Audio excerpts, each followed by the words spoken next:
Hi guys, welcome to How to Solutions YouTube channel. In today's video, I am going to show you how you can share screen on Discord mobile. Before getting into this video, must subscribe to our YouTube channel and click on the bell icon. So the first step you need to do is to search for the Discord like I am doing and open Discord and open any browser. So I'm in my browser. Then you need to click on General and click on Just Voice, and then you need to scroll up, and here you can see the option of share your screen.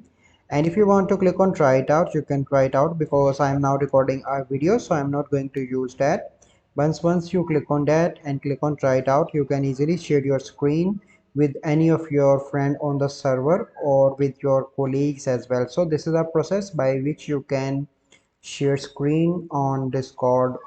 I hope you find this video helpful. If you find this video helpful, must like this video, subscribe to our YouTube channel for future videos. We'll see you in the next video. Thank you. Have a good day.